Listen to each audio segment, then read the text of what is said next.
Next on This Is Home, concrete trends in your home, mixing and matching flooring, and it's time to get our hands dirty with tips on planning and pots.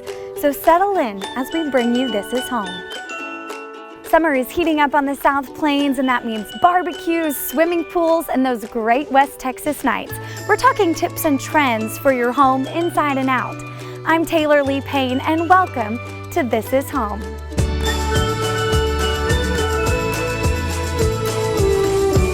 Up first, it's important to keep cool in the summer heat, and that starts with making sure your air conditioner is summer ready. That's not just about changing air filters. We'll show you what to do when your air conditioning unit freezes up.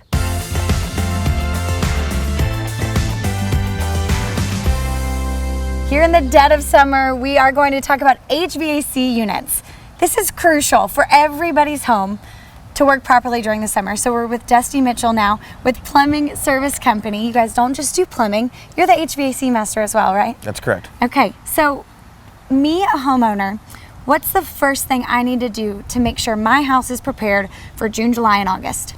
First thing you would want to do is let's look at some filters, make sure your airflow is proper on the indoor unit. Okay, so what are we looking at when are we changing the filter? Do we always have to change the filter? Walk me through that. Well, because we're in West Texas, we do have a lot more dirt and debris in the air. So one of the things you'd want to do is make sure that you change your filter probably more often than what they recommend even on the filter. Okay. Especially if you use a filter that is a completed filter or a HEPA filter, something that's going to catch more materials, you're going to have to change that more often, even though it's more of an expensive filter. And rolling off of the spring months where we just had a lot of storms, a lot of severe weather, things like, it feels like things are really blowing around in the air. Is that summer change crucial? Absolutely. It's going to be pretty much once a month you need to change your filters, regardless of what type of filter you have. Even if it, like I said, it says 3 months on it, change it every month. Good to know. Well, let's go. When's the last time this house has had their filter changed? They change them pretty regularly. Let's go take a look at them. Okay. So we've got a problem here. As you can tell, there's a little bit of water standing in front of these filter bases. I can look up here and we can see that the water is dripping down from the edge of this unit. As we thought, and the reason we're here today is because we were having some sort of an issue. We're going to start with the filtration because a lot of people don't change their filters enough.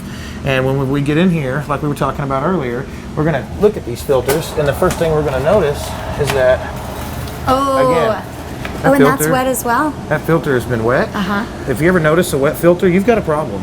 And it may be simple as a condensate drain stopped up, which is easy to fix, or we actually have a freon issue and the coils are stopping up, or you haven't changed the filter enough. And what's interesting that I immediately see is we don't have the same water, we don't have the condensation on this unit. Correct. So for what we can assess, this side of the home is operating as it should be. That's correct. Everything's going well, but this is clearly our issue. That is correct. Now, is the homeowner experiencing issues with this side of the home? Do we know? Yes, and that's where we got the service call today. Just come out here and take a look at this and figure out what's going on. This is showing signs that this unit's actually freezing up. And when we're we having touch ice it, inside this is ice cold. I mean, when I touch that right there, and then on this side. And it's supposed to be nice and cool, not but nearly not as cool. Ice cold. It shouldn't feel like an ice cube. Next step is going to be, since we know our filters were a little dirty, but we're also going to go ahead and go out and check Freon. Okay, so we come out here. My technician has turned the unit off because he did identify that we had a problem. And he wasn't even in the basement with us, he knew. That's correct. With our gauges, we're able to tell you pretty much anything that's wrong with the system all the way to the other end just by simply looking at the numbers. So in order to get a proper reading, we have to actually do it through a system called superheat and subcool. And we have these gauges here that actually take that temperature of the line as well as the pressure that gives us the ability to calculate the proper superheat and subcool. We're going to go ahead and look at our pressures, and we will be able to fine tune the system with our gauges by hooking up to this bottle that you see down here, and we'll be able to apply the Freon to the system and get the system back up to its proper charge, and he'll be able to tell that it's perfectly working from that charge, from the superheat and subcools we just spoke about. No more ice rinks, and my house is feeling good. That's correct. Another thing that's really important to do, especially in the summertime when you're running your unit, and if you have a heat pump, it's winter as well, But the outdoor unit will get cluttered with dirt and debris, especially if you have a bunch of trees around. Oh, yeah. And you get this little dust bunnies and little cottonwood seeds and stuff like that will collect in there, and especially bird feathers. The coil is about 2 inches thick, so it's thick enough that you can't actually see what's caught on the inside of this. So what we'll do is here in just a minute, we're going to go ahead and clean this out while we're waiting for this to defrost. And we'll go ahead and get a hose and do that now. So we've pulled the hose around. We're getting ready to clean this. That's correct. And we're just going to do a nice, easy cleaning. One of the things you want to remember is not to use any sort of nozzle sprayer, just to use a regular hose with your thumb on it. Okay. Because if you use too much pressure, you can actually damage the coils. You can actually see down at the bottom here where a lot's coming out. You just put your finger in front of it and kind of work a little area and work your way down. And if you'll do this a couple times a year, this will actually help your efficiencies to the point of really saving focusing money. on that bottom area where we knew there was buildup. You can actually see it looks like mud coming out of the bottom of this. It sure will help with your bills as well. Make sure that you get it until you see clean water coming out. In some cases, it may take a minute, especially if you've never done it. Then that way, in the extreme cases, we may want to actually come back and do a different type of cleaning, which we'll use a solution to do. And that needs to be done by a professional, and only solutions can be bought by us as well. So that's maybe like if it's so muddy. That's correct. If it's really bad, not necessarily even muddy. In some cases, dogs and will damage them. If you've got animals, If you've got animals, if you've got other types of trees, they will sometimes put things that are a lot harder to wash out than what water can do. And if that's the case, then give us a ring. We'll be able to do that for you as well.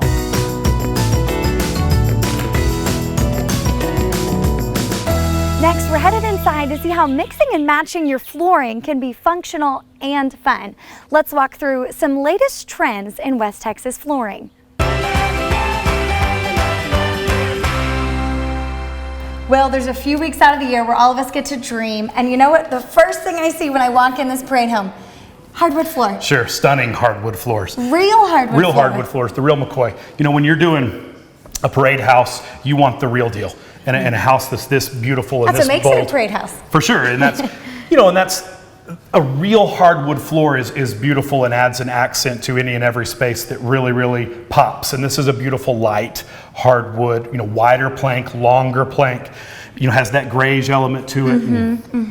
A little bit of a washed look, kind of an old board looking floor, but man, it's a beautiful hardwood floor. And it's eye-catching. It It's is. certainly eye-catching. Okay, then the other thing that I immediately noticed is this wall, complemented by the floors, the uniformity floors. But backsplash is one thing you and I have talked a lot about, and you took it from the ceiling to the floor. Yeah, a little bit of backsplash on steroids. Yeah. So it's a fan-shaped terracotta tile that we've run from ceiling to floor and from floor to ceiling. So it takes up the entirety of this wall.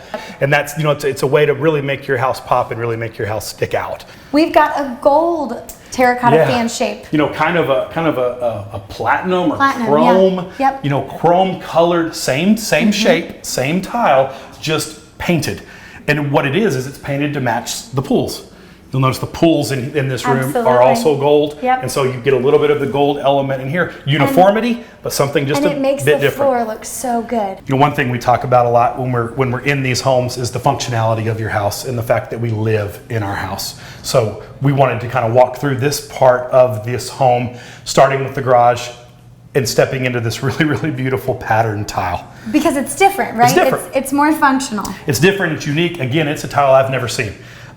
It has a great pattern. It's also a little bit distressed because it's going to get a little bit dirty. This is known as a mudroom for a reason. Right. This is where you walk in from the garage, you set down backpacks, you set down cleats, you set down sports equipment, mail, all that ugly stuff that sits on countertops in your house and you think, I don't know where to put it. That's where things become a catch-all in a mudroom. So, like we talked about, this house steps in from the garage into the mudroom, and we walk directly into the laundry room where we see again the same tile, uniformity coming from the mudroom to the laundry room. And the designer has made the appliances match perfectly the tile. For sure, and this house has a great designer's touch. Okay, and then no one's going to believe where we're walking into now is, of course, Master closet. So we stepped from that pattern tile into this pattern carpet. And so we went from our solid hardwood throughout almost the entire home to pattern, and yet another pattern, but it doesn't look bad. Oh, sure, it's marble. Looks it's a amazing. beautiful marbled subway that they've put on the floor and they've put in a herringbone pattern. So of course we walk in, see the bathtub,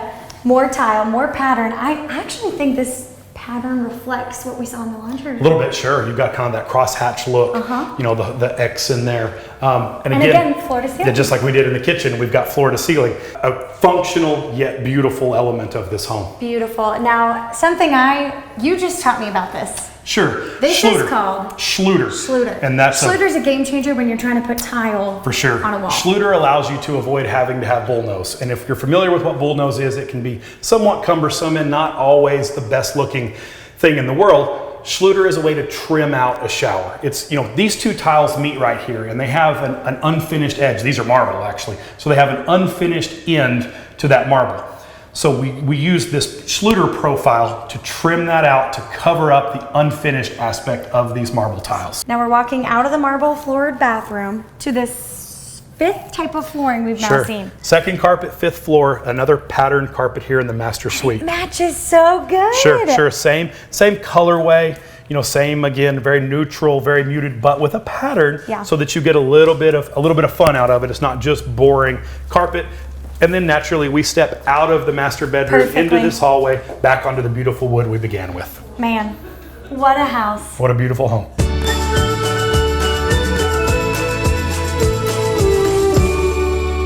The severe weather season may have been tough on your roof, but it's not just hail we need to think about. The windy West Texas weather could be doing more damage than homeowners realize. Mike, after such an active spring season of storms, you know, some people say if you think you have roof damage, start with the roofer. Some people say start with calling your insurance. What do you recommend? I recommend calling the roofer. It's a free assessment, okay? It's allowing us to do what we do and help you as the homeowner, the customer, make an educated decision on what to do. I feel that, you know, as a homeowner, I don't want to make frivolous claims, and so that's my heart for our customers as well. Don't just make a frivolous claim or an unwarranted claim. We want to make sure that it's a justifiable claim, because in the end, that's going to help everybody involved. Talk to me just about the wind. How does the wind affect my roof, you know, in a different way that I may not be aware of until, oh, there's a patch of shingles missing? Yeah, I mean, the wind, it was predicted already 8 months ago that tornado season would be more active in this area than ever before. Every shingle manufacturer, they have their adhesive, and depending on when that shingle was applied or what day, or if the wind was high or low, whether or not that adhesive is functioning at full capacity, okay? So if there was dirt and dust getting under there, then you may not have ever had a full adhesion. And so then you get these 60, 70 mile an hour wind gusts that come through, and the perfect uplift, it gets under those shingles and starts just taking them off layer or row by row. Insurance carriers as a whole, they view wind damage a lot different. You have to have 60 to 70% of your roof, what we've seen, blow off before they're actually going to look at a full replacement. Now, combinations of wind with prior hail damage, as long as it was within the parameters of the policy, it plays a factor. And so sometimes you can combine, the two, but typically there's two different events, a wind or a hail event. So if I, in my home, feel like I'm hearing, the roof peel up a little bit, but come back down, let's say I do call a roofer, how do you guys come out and check that out? Because when you look outside, that looks fine. But in the middle of the night or in the middle of that afternoon when I was inside taking shelter, I really felt like we were getting some of that. You're hearing flapping. And so what we're doing on a full assessment, we're walking all over the roof, and we're obviously peeling or lightly, grabbing the shingles. And when I talk lightly, I mean, it's just a simple flip of the thumb. And so if that shingle, it'll just lift up like paper. If it's adhered, you're going to see that it's adhered. We've seen where maybe the bottom course released, but all the other ones in advance, they stayed adhered, but that wind force got under, lifted it up, and folded that whole roof over. Gosh. So there's a lot of different variables that come into play with that. We're not insurance or policy experts. We don't look at the policy stuff, but we understand, what is the norms. a normal filing of the claim. And so we want to try to help people. It breaks my heart when I have to tell people like, hey, you got, $500 repair. I mean, that's tough, but I think long term, it's always good not to tell people what to do with their money, but to put aside a little budget, for upkeep of your roof. I think that's important because the wind here in West Texas is like no other. So Mike, when I say shingle, what I am now learning for the first time is that actually, in this case, this was 3 shingles. But we're calling it a shingle. Yeah, that's a shingle. This is a 3-tab shingle. Okay. This is an architectural shingle. So this whole entire block is part of what may peel up with high wind. That is correct, yes. And so there's wind warranties and wind specifications for each product, but you'll see a lot in a 3-tab shingle where, this is all nailed down, but the wind gets under this flap and it'll flap it and bend it right over. Right. Okay, or it'll pull the whole shingle up itself. So this has a 60-mile-an-hour wind warranty. Okay. This has a 110-mile-an-hour wind warranty. So you're asking, well, we had 60-mile-an-hour winds or 70-mile-an-hour winds. Why would this blow up? It goes back to our previous talk about the climate, the conditions of when the roof was put on. Was it 40-mile-an-hour winds? Did dirt get under, the adhesive? So there's a lot of variables that come into play. Do people oftentimes go with the color they already have, or do you see a trend in, I don't know, all of a sudden people want black roofs to match their black front doors? Is that really? There really is. It's an aesthetic, it's a curb appeal thing. They want a totally different look, and a roof can do that. A lot of people, they want it to blend with their neighbors. Okay, that but makes they sense. want it to offset or accent their brick or their stone or their ephes or their stucco or whatever their exterior, their siding. And so they're just looking for something to make their house pop. I'll tell you what, my husband had our roof replaced with the same color. And that was one of our first major fights. It's because we had the opportunity to totally change the look of our house. Yes. And he went with Yep. what he already had. Yep. That's why you always ask women what their opinion is before you make these home decisions. The guys, what I see is the husbands, they more often than not, they could care less about color. Right. They want a great roof. They don't want to have to climb up there and fix it in the middle of the night. They want a great roof. The wives, they're making sure it matches. Want it to match, want it to look pretty, and so we want to meet both needs in that, put a great roof on and make it look pretty too. I hope he's listening.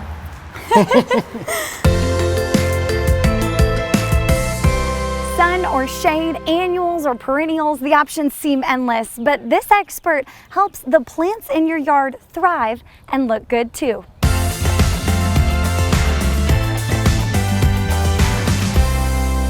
Veronica, for someone who knows basically nothing about plants, I know it goes in the ground, right? I want to spruce up my yard, front yard, backyard. Where do I start? Well, with color. Color is always awesome. It's happy. It makes you realize that it's summertime. We want to be outside. We want to enjoy the plants. Just walking through the nursery, I mean, you can see the variety, and that's available for my yard. Yes, ma'am. Yes, ma'am. And you need to be aware of sun and shade. So like if you were to come into me and say, I need help. I've got this one flower bed or I've got a pot and I want to put the pot here. You need to tell me, is it sun or shade? Because you've got to differentiate between what can stand the sun and what needs to be in the shade. Caladiums are always an excellent source for shade. They're going to give you color. They are perennial, but in Lubbock they will freeze out. So you can put these in the ground and they do great, but they're going to freeze unless you dig the bulb out. Okay, bring it down really dumb for me. What's perennial? Perennial's permanent. Okay. Perennial means that it will come back year after year. Got it. So I don't have to worry about those freezing. These will freeze. Those will freeze. Yeah. So in Lubbock, they're considered an annual, which means one. Got it. Okay. So, okay. yeah. Now, while we're talking about weather, we've had a lot of hail lately. What if my flower beds are totally destroyed right after I spent, all that time in May, beginning of June, making them look pretty? Then what? It depends on how big the hail was, how much damage it did. If they're completely obliterated, you're going to have to start over. Okay. If they're just damaged, the leaves are kind of split, kind of broken, they can repair. Veronica, I walk in the doors here and I say, okay, I want my yard to look good, but I don't know what else to ask. You guys are the experts. What information should I come to you with? What do you need me to know the answers to? Okay. First of all, you need to know what you want that you don't have in your yard. For instance, a tree. If you don't have a tree, people come in all the time and say, I want a tree. And I'll say, what kind? And I don't know. That would be me. Yeah. I would be walking in saying, two yeah. trees. Yeah, but I always ask you want a shade tree? How big is your yard? Some trees can get so big that they'll almost like eat your yard up or eat your house up. So if you've got a small yard, you're going to want a small tree. If you've got wide open spaces, you may want 4 trees. So that's a big, most people want trees. They increase home value, reduce energy because they create shade. It's just something to consider. What kind of traffic are you going to have back there? Do you have kids playing? Do you have dogs running? Okay. Do you want something with thorns, not thorns? Under your children's window, you might want a nice cactus, so that nobody's climbing in and nobody's climbing out.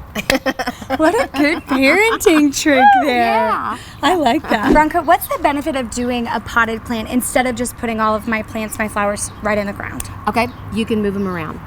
So, Just like flexibility. say, whenever we had my son's graduation from tech party at my house, I have potted plants pretty much everywhere, but I wanted this one area to be gorgeous. Okay. So they're mobile. You can move them wherever you want them. You put a mix. I mean, we've got 4 colors right here underneath me. Mm-hmm. What's the magic here? Do you just pick? Is it just eyeball? How do you make this perfect potted I have plant? to see it in the. I don't have designer eyeball. I have to get my hands dirty and put something here. If I don't like it, I'll scoot it over. But you have eyeballs like all of us do. Yes, I like a lot of color. If you go with one color, it's more formal. But I like whimsical, happy. Yeah. I just like as much color as I can get in one pot. Okay, so I've never put a pot together. Okay. Ever. Well, let's show you how to do My mother, that. my grandmother, my husband are going to be really thankful. All I'm right, finally getting a lesson. Let's put a pot together. Okay. I've chosen 2 pots just because I like these pots. I like the size. You can do big, you can do small, but I like to put a variety in it. So, if you have a small pot, usually you can do like 1 geranium. That's real easy. You can really, really do that real easy. I could do that without you. And I've selected a few different things that we can put in here. But what I like to do first is we put lava rock in the bottom of it. And it's not real scientific. Okay. So you're just going to put enough to cover the bottom. Okay. Yeah. And this, I love this potting mix. It's an organic, and so it's got bat guano, it's got different mycorrhizal in it. It's going to feed your plants without the way God does it. Okay. I want to say that it The real doesn't way. have chemical. Yeah. And you get what you pay for in potting mix, and so the lava is going to help take up some room, so we don't have to have quite as much potting mix. Okay, so how high am I going here? Fill it about halfway up. Okay, and what you're going to do, I take my fist and I just push down on it. Okay. Another thing to consider, is this going to be up against a wall or is it going to be out in the middle? Because if it's out in the middle, you want it to be pretty all the way around. If it's up against the wall, then just the front side of it. Okay. But you can decide whether you want to put it to one side or in the middle. And an easy way to get these root-bound pots is you hold it and you just tap on the pot. Or you can pull it out, but... Oh my goodness. This is potato vine. This is very, very popular. This one will flow over and it gets big. The way I do it is I look at this and I do it as I go. Okay. But we've got some room back here, and like for instance, I think I would rather put 2 of these in back here, and I would go get 2 more of those. But we've just got the petunias. I just need to be more aggressive with it, right? Oh I mean, I'm just being like a little. You can't hurt, because like I put it in there and I mash it. Okay. Love job. that. Thank you. We So just shot dirt everywhere.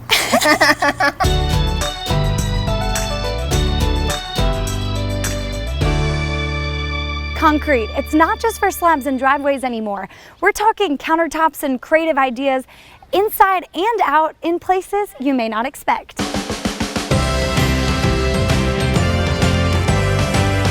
Levi, you know better than anyone that concrete is not just for driveways, slabs, outdoor spaces, outdoor patios anymore. We're making it pretty. You're making it pretty. Walk me through what you can do with concrete in our homes. We can do almost anything you can imagine with concrete nowadays, from outdoor patio furniture, indoor patio furniture, countertops, fireplace surrounds, you name it. The possibilities are limitless on what you can do nowadays. And when you say all those things, I think granite. Why are people moving towards concrete? They're moving towards concrete because concrete is a unique product.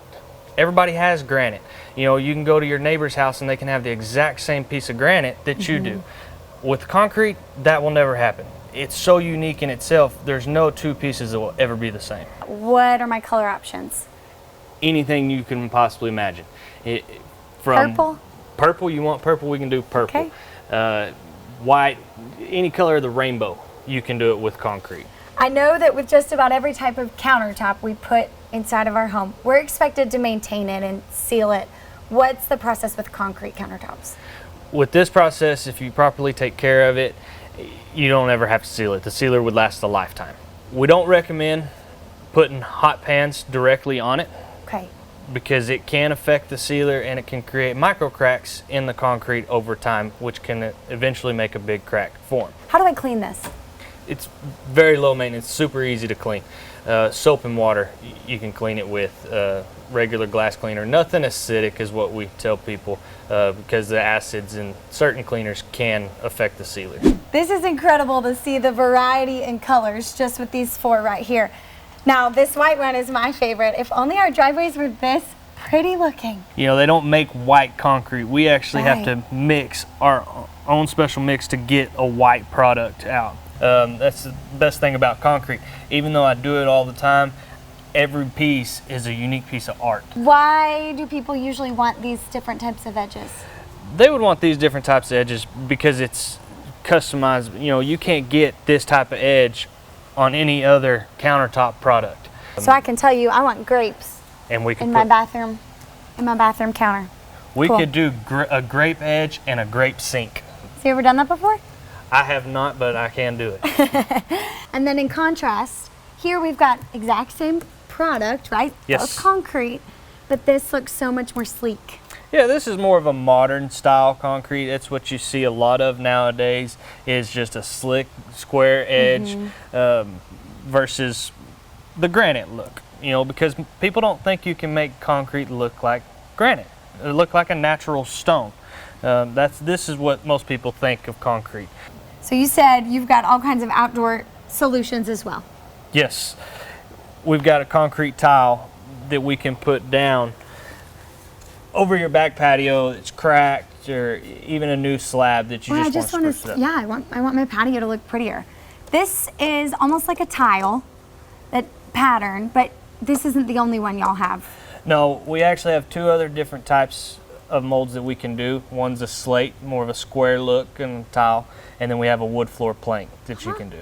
They look like tiles going in, but when it's all said and done, if I didn't tell you where this one individual piece was, you'll never be able to tell the difference. Behind us, there's this concrete bench. Yes, concrete bench, fire pits, tables, outdoor furniture.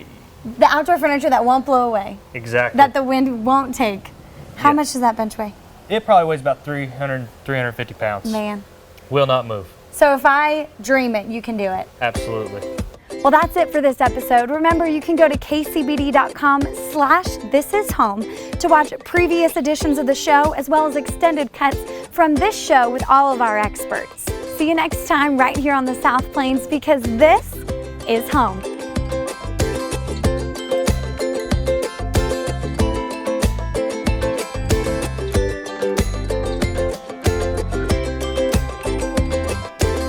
Well, that's it for this edition of This Is Home. Thanks so much for watching.